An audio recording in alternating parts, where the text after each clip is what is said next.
नमस्ते everyone, welcome back to our channel e Pathshala वीवीएमसी।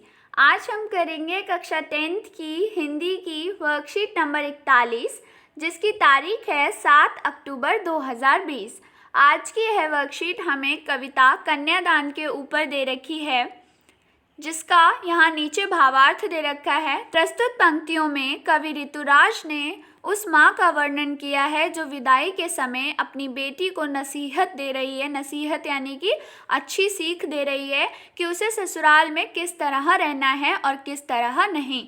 तो क्या होता है कि शादी के वक्त एक माँ अपनी बेटी को सुझाव दे रही होती है, सीख दे रही होती है कि किस तरीके से रहना है। तो इस कविता में भी एक माँ अपनी बेटी को सीख दे रही है कि अपनी सुंदरता पर कभी इतराना नहीं, क्योंकि सांसारिक जीवन को सही तरह से चलाने के लिए सुंदरता से ज़्यादा हमारे गुण काम आते हैं। फिर माँ अपनी बेटी को कहती है कि आग रोटियां पकाने के लिए है, ना कि जलने के लिए।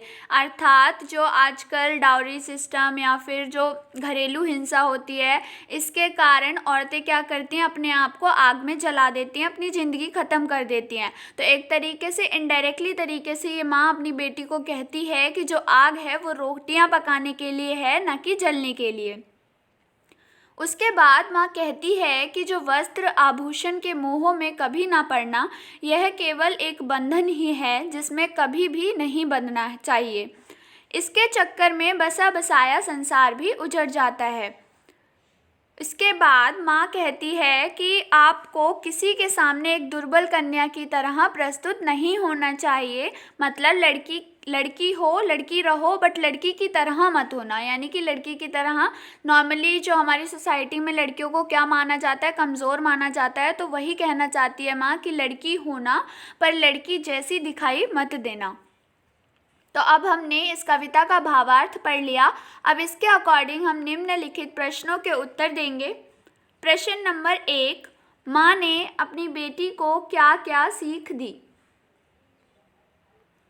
उत्तर नंबर 1, माँ कहती है कि कभी भी अपनी सुंदरता पर इतराना नहीं चाहिए, क्योंकि असली सुंदरता तो मन की सुंदरता होती है। सेकंड पॉइंट है, वह कहती है कि आग का काम तो चूल्हा जलाकर घरों को जोड़ने का है, ना कि अपने आप को और अन्य लोगों को दुख में जलाने का। थर्ड पॉइंट है, माँ कहती है कि अच्छे वस्त्र और महंगे आभूषण बंधन की तरह होते हैं, इसलिए उनके चक्कर में नहीं पड़ना चाहिए। फोर्थ पॉइंट, आखिर में माँ कहती है कि लड़की जैसी दिखाई मत देना। प्रश्न नंबर 2, आपके विचार में माँ ने ऐसा क्यों कहा कि लड़की होना पर लड़की जैसी दिखाई मत देना? लड़की होना पर लड़की जैसी दिखाई मत देना, यह माँ ने इसलिए कहा जिससे उसकी बेटी विपरीत परिस्थितियों का सामना कर सके और अत्याचार का शिकार ना हो पाए।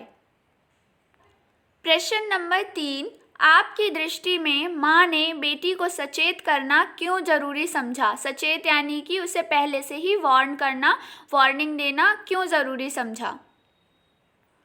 माँ ने बेटी को इसलिए सचेत करना उचित समझा क्योंकि उसकी बेटी अभी भोली और नासमझ थी, जिसे दुनियादारी और छल कपट का पता न था। वह लोगों की शोषण प्रवृत्ति से अनजान थी। शोषण प्रवृत्ति यानी कि जो लोग शोषण करते हैं, जिसे अत्याचार करते हैं, उनसे अभी अनजान थी। इसके अलावा वह शादी विवाह को सुखमय एवं मोहक कल्पना का साधन समझती थी। पद्यांश के आधार पर भाव स्पष्ट कीजिए। ये जो पंक्तियां दे रखी हैं, इनका अर्थ बताना है। आग रोटियां सेकने के लिए हैं, जलने के लिए नहीं। इन पंक्तियों में समाज में स्त्रियों की कमज़ोर स्थिति और ससुराल में परिजनों द्वारा शोषण करने की ओर संकेत किया गया है। कभी कभी बहुएं इस शोषण से मुक्ति पाने के लिए स्वयं को आग के हवाले करके अपनी जीवन लीला समाप्त कर लेती हैं। तो इन पंक्तियों का भाव कुछ इस तरीके से था। प्रश्न नंबर 5, आज की वर्कशीट नंबर 41 का अंतिम प्रश्न है। गतिविधि बेस्ड है, एक्टिविटी बेस्ड क्वेश्चन है। कल्पना कीजिए यानी इमेजिनेशन करिए कि अगर आप लड़की की माँ हैं तो आप लड़की को क्या क्या सीख देंगे उसके विवाह के टाइम है कि सभी की आदतों को समझना, वहाँ के तौर तरीक़ों को अपनाना, बहुत जल्दी किसी के प्रति राय ना बनाना, खुशी खुशी सबकी मदद करना, भूलकर भी ससुराल की तुलना मायके से ना करना। इसी तरीके से आप और पॉइंट्स भी ऐड कर सकते हैं इस आंसर में, इमेजिनेशन करके कि हाँ आप एक लड़की की माँ हैं और उस अकॉर्डिंग फिर आप उसके विवाह के टाइम पर क्या क्या सीख देंगे।